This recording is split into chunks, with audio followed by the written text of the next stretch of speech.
Bom dia a todos, a todas também. É um prazer para a gente, né? A gente está aqui novamente reunidos para discutir um pouco, dialogar sobre os sistemas agroserratenses. Hoje é o nosso segundo dia. Ontem a gente teve a oportunidade, né, de estar nesse diálogo com vocês, um diálogo muito frutífero, né? Porque a gente teve aqui a participação de muitas instituições, algumas comunidades, muitas pessoas, né? E hoje a gente agradece novamente a presença de todos, né? Que estão aí no esforço de conciliar a agenda conosco para estar aqui conversando sobre essa construção coletiva. A gente pensou na rotina de hoje em fazer um resumo das atividades de ontem, né, para que a gente possa entender como é que foi esse processo de construção, mas para que também a gente pudesse fazer essa acolhida, né, mais intensa e mais detalhada das pessoas que não puderam participar ontem, né? Então a gente vai iniciar com um resumo das atividades e depois, né, a metodologia do evento, ela continua muito parecida com a de ontem, né? Nós vamos ser distribuídos em dois grupos. Esses dois grupos vão ter perguntas orientadoras, né? Temas geradores de uma discussão, onde todos poderão opinar, participar, porque é justamente essa a ideia do evento. É a ideia que vocês possam trazer, né, nas suas falas, experiências para que possam enriquecer o nosso processo aqui de construção sobre o conceito e também sobre como que a gente, né, vai construir em termos de princípio e espécies os sistemas agroserratenses. Né? Então, antes de iniciar um pouquinho, para falar aqui do resumo de ontem, eu gostaria de agradecer, né, a presença e o apoio das instituições, né, que estão aqui reunidas, fazendo com que aconteça esse evento. Então, agradecer a WWF, né, todas as pessoas da WWF envolvidas, agradecer na figura do Vinícius Abílio, agradecer a Embrapa, na figura do Felipe Ribeiro, a UNB, né, agradecer o apoio da Janaína, da Regina, o Serviço Florestal Brasileiro, agradecer o apoio da Sandra Afonso, né, o Instituto Federal do Norte de Minas, o apoio do Gabriel, a Pequi, né, com o Gustavo e as Anas, o NEA Candombá, que é o Núcleo de Estudos em Agroecologia, a Paulinha está representando o NEA, e o Instituto Federal de Brasília, né, do campus Planaltina. E é isso, eu acho que a gente pode iniciar, vou compartilhar a tela aqui com vocês, para a gente fazer um breve resumo de como foi o nosso dia ontem.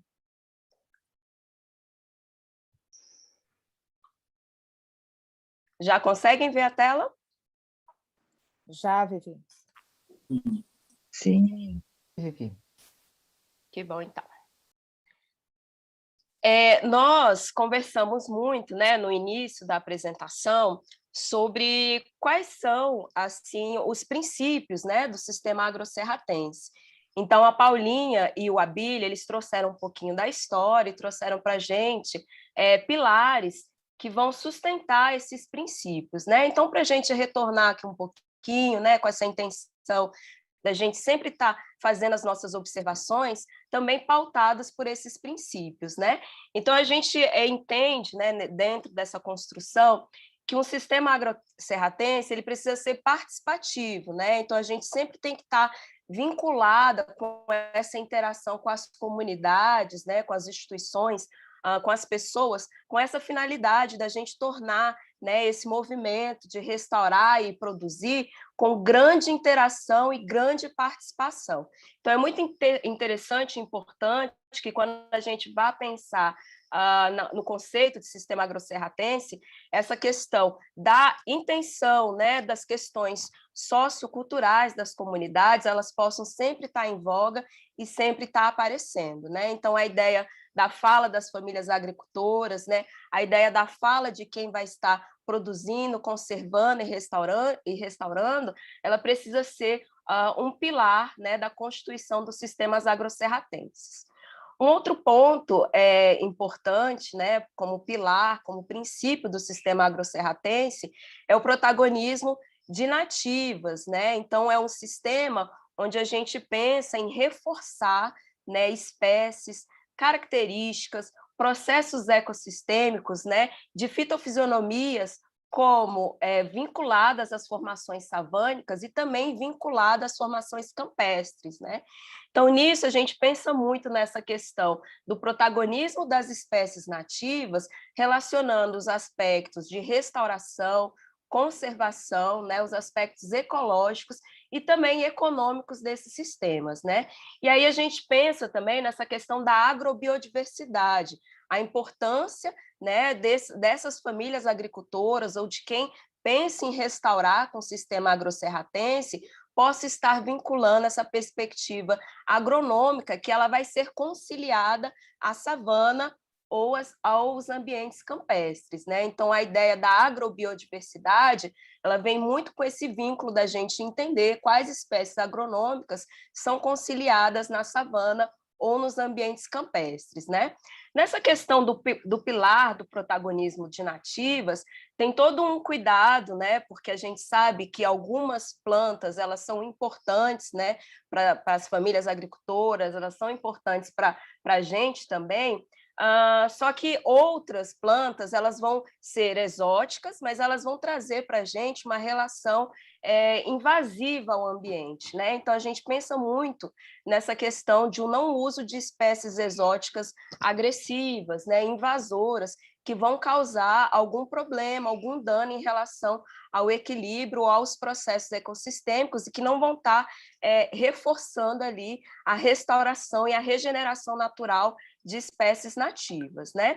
Um outro pilar que é importante para a gente entender, né, como princípio do sistema agroserratense é o pilar plureconômico, né, que é onde a gente entende esse sistema na sua pluriatividade, entendendo a importância da gente ter ali não somente plantas, né, que vão desenvolver esse processo da soberania e da segurança alimentar, mas também plantas que elas vão estar vinculando a outros processos, como plantas medicinais, né, produção de fibras, e aí vai, né? Então, é coleta de sementes, né? Então, a gente sabe a importância dessa pura economia para a atividade ali de quem implementa um sistema que precisa restaurar, mas também produzir, né? Então, a gente conversa, né, com muitos agricultores, eles acham muito importante essa ideia da gente trazer as hortaliças, né? Eles colocam nos seus sistemas as hortaliças, porque ali nos 2 primeiros meses você já consegue ter um retorno, né, econômico para a sua família, mas assim é ir além, né?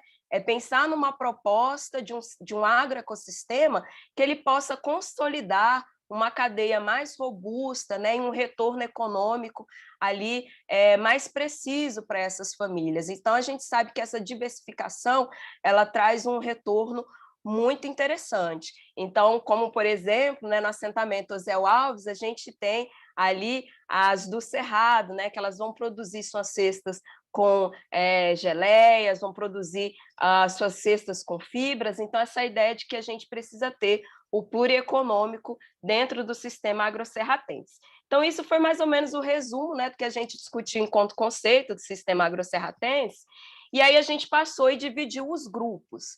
Dentro dos grupos, né, a gente fez um grupo com a moderação do Felipe, que a gente fez a seguinte pergunta, era um diálogo mais voltado sobre as espécies. Então, quais as principais espécies a serem consideradas, né, no sistema agroserratense? Quais as características econômicas e ecológicas principais dos sistemas agroserratenses? A ideia dessa pergunta era que a gente pudesse entender mais conceitos, mais princípios, né, para a gente montar o sistema, mas também que a gente pudesse ter espécies carro-chefe para um entendimento de quais são as espécies que vão permitir o desenho desses agroecossistemas, né? Então, a gente teve aqui como retorno esses pontos, né, que estão aí em tela para vocês, né? Então, foi falado da importância da estrutura e do funcionamento das savanas.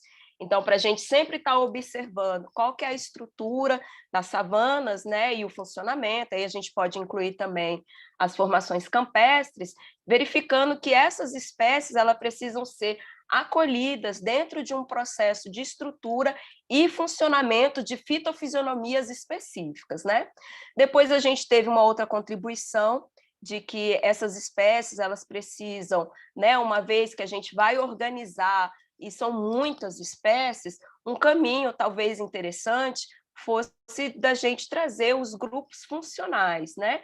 Então, quais são os atributos funcionais capazes de fazer com que a gente divida com mais facilidade as espécies com reputo determinado, né, para determinada característica ou objetivo, né? Então, esses grupos funcionais, eles ajudariam a gente a sistematizar e também a entender que quando a gente ganha em biodiversidade de um sistema, a gente ganha em funcionalidade. Então, a ideia da gente fazer uma cobertura com espécies, né, uma abrangência com espécies que elas conseguem cumprir um grande número de funções, né? Depois a gente teve uma fala de que é importante a gente saber quais são as espécies agronômicas que elas vão ali ser conciliadas nas savanas, né? Então, a gente pensa que isso é um ponto importante para que possamos nos debruçarmos, né? Para entender, então, quais são essas espécies. São as plantas alimentícias não convencionais mais rústicas, né? São as sementes crioulas que têm uma adaptação melhor aos ambientes rústicos, né? Quais são essas espécies? Elas são espécies, né, que a gente vai ter uma relação maior ao plantar junto com as nativas do Cerrado. Então, isso é um ponto também que foi trazido para a gente como ponto de investigação. Como usar as espécies ameaçadas do Cerrado dentro desse sistema, foi um outro tema assim, bem importante que chegou, né? A ideia de que esses sistemas, embora sejam sistemas de abastecimento populares, né? Sistemas onde a gente pensa em produzir e restaurar, mas que sejam, sobretudo, sistemas de conservação da biodiversidade. Então, para que a gente possa estar sempre dialogando com as famílias agricultoras, com essa intenção, né, da gente trazer espécies ameaçadas do Cerrado para a gente ampliar esses cultivos. Escutativa das famílias agricultoras, isso foi falado por muitas pessoas, e a questão da biogeografia de espécies, né, a gente ter o cuidado de entender, né, que um modelo ele pode prejudicar, assim, né, vamos dizer assim, algo fechado, né, que é a ideia da gente ter os princípios e observar o ambiente para saber quais espécies poderiam estar, de fato, adaptadas para aquele local, né? Então, a gente entender quais são as espécies nativas de Cerrado Senso Stricto, né, por exemplo, que dão em determinada área de determinada família que gostaria de restaurar determinado ambiente. E aí, já finalizando aqui, para passar a fala para o Gabriel, que vai fazer um resgate das informações que foram discutidas no outro grupo, um destaque das espécies, né, que foram faladas como espécies carro-chefe. Então, a sapeixe, a marcela, capins nativos, a mutamba, o alecrim do campo, a embaúba, a gabiroba, o cajuzinho do cerrado, lípias, caliandra, mama-cadela, murici, piqui, mangaba, jatobá, araticum, os ipês, barbatimão, alobeira e as espécies nativas que sejam fixadoras de nitrogênio, né? A gente vai preparar ainda a relatoria e nessa relatoria ela vai estar associada, né? Quais as características ecológicas e econômicas que foram trazidas, né, pelos grupos para que a gente possa ter esses dados aqui mais aprofundados. Gabriel? Beleza. Passar a palavra para você. Bom dia. É difícil falar depois da Viviane, viu? É complicado.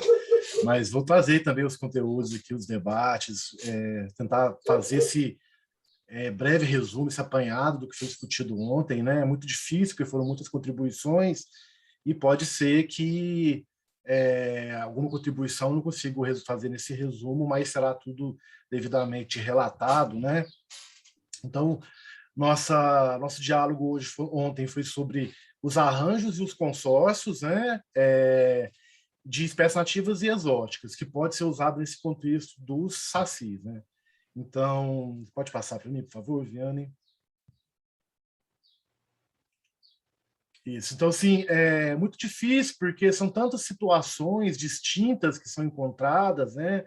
São tantos contextos e objetivos diferentes de cada sistema, né? Que envolve desde segurança alimentar, nutricional, ou restauração, né? Ou um sistema desenhado para atender mais um mercado local, por exemplo, né? Você está próximo ao grande centro, você tem um bom acesso por estradas, né? Então, todos esses contextos têm que ser observados. Foi muito destacado a questão de escutar o diálogo com as comunidades, né? E eu gostei muito de uma fala do pessoal que de trabalhar com sistemas como se fosse o seu supermercado, né? Além de ser o seu supermercado, sua farmácia, e também não perder também o viés de uma fonte de renda. Por exemplo, foi citado espécies madeireiras, né? Quem está construindo, reformando, precisando comprar madeira, sabe do preço que se encontra, né? A gente está com um déficit aí de madeira para uso geral, né? Então, ver também esses sistemas também como uma fonte de renda também tem que ser importante, né? Foi muito abordado também a questão da funcionalidade das espécies, um pouquinho também que a Viviane falou, né? Foi citado de usar espécies que têm, às vezes, um valor agregado, né? Óleos essenciais, né?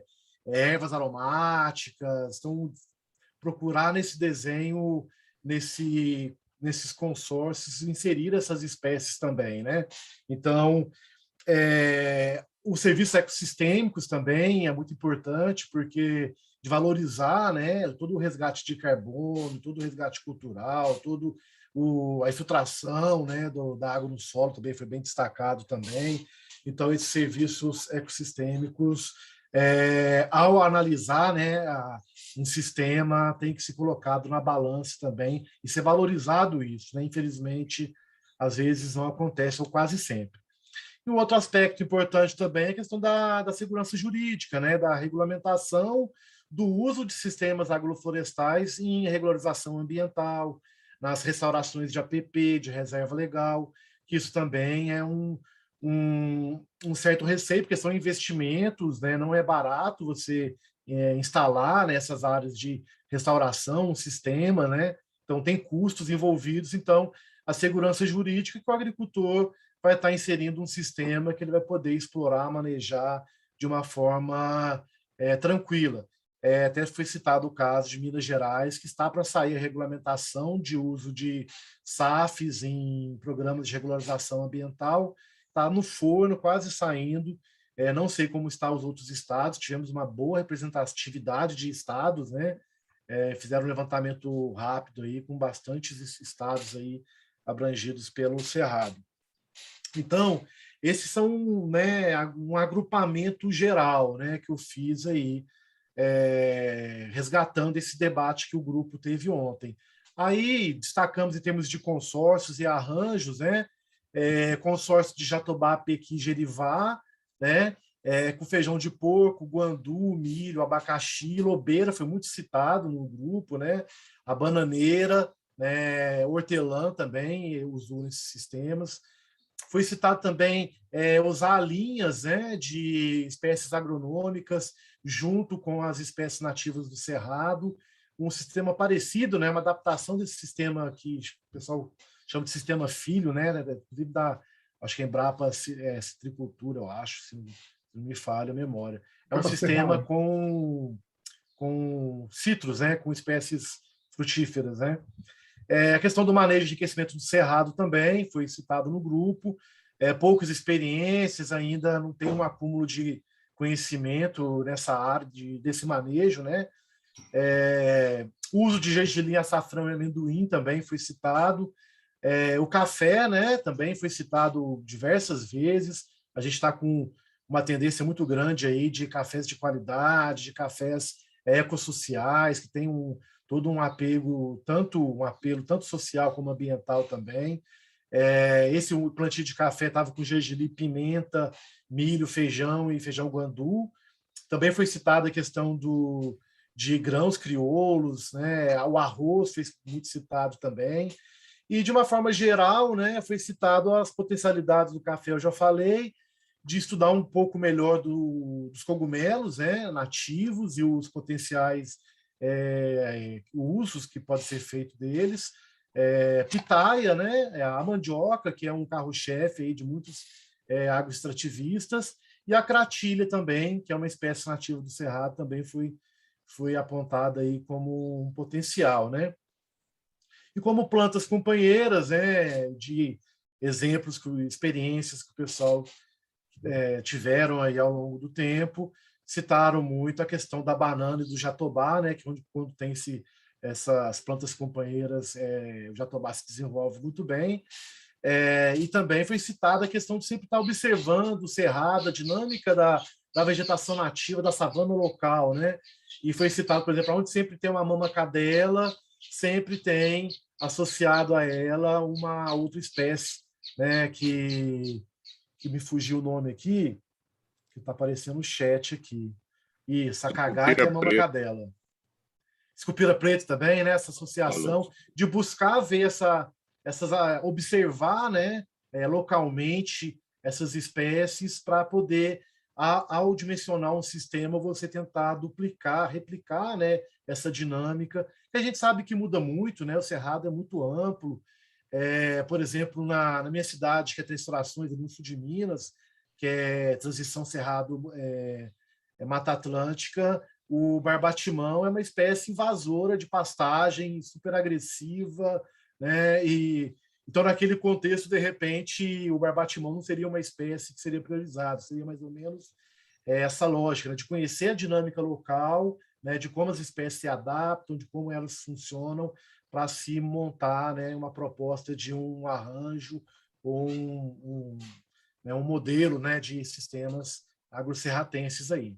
Beleza? Tentei ser o mais rápido possível para a gente poder privilegiar os nossos grupos de hoje. Beleza, gente? Obrigado.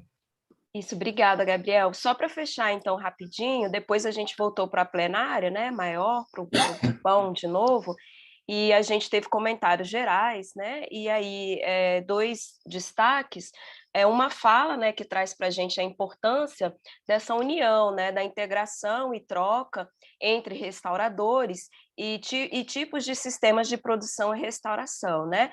Então, a ideia da gente agregar, na verdade, integrar perspectivas e esforços, né, de agroflorestais, de agrocerratenses, né, incluindo savânico e campestre, para essa construção dos agrocerratenses, né? Então, a ideia de entender o grupo como a necessidade de união, de integração e de troca. E uma outra fala, né, na verdade, teve várias falas no sentido da necessidade também da gente observar e investigar a incorporação do componente animal nos sistemas agrocerratenses, né? E, por fim, no final, né, da atividade do nosso encontro ontem, a gente pediu um retorno de vocês, né, no chat, sobre uma palavra que poderia resumir o dia. E aí as pessoas foram colocando as palavras no chat e, com a ajuda da Tainara, ela gerou para a gente essa nuvem de palavras, né, que apareceram. Então, mostrando para vocês aí um resumo do sentimento, né, das pessoas em relação ao nosso momento de ontem. Então, acho que espero que hoje também possa correr tudo bem, né? E que também possa ter novas contribuições para o sistema agrocerratense. Penso que agora, né, a gente vai alguma observação, Janaína, Sandra, ou a gente já pode migrar para os grupos? Não foi colocado a baunilha, né? E a gente falou de tantas espécies e a baunilha tem um potencial, principalmente a baunilha do Cerrado, e ela tem mesmo uma facilidade, né, de crescimento. Eu tenho algumas delas aqui em casa e verifico isso pessoalmente. Então é isso, faltou a baunilha. Isso, ótimo, Carmo. Aqui foi mais uma síntese, né? mas ficou registrado sim, né? A gente tem não só a sua experiência, que é bem legal também, mas de outras pessoas trazendo para a gente a importância da baunilha dentro do sistema agroserratense. Muito bem lembrado. Então, agora a gente vai migrar para 2 grupos. Hoje a gente vai discutir um pouquinho sobre experiências e iniciativas, né, sobre sistemas agroserratenses, e a Tainara pode dizer para a gente se já vai acontecer a mudança. E aí a mesma dinâmica, pessoal, de ontem. Os grupos, após 40 minutos, eles trocam, né? Depois, no final, a gente se junta, faz uma relatoria, né? Uma síntese, e, por último,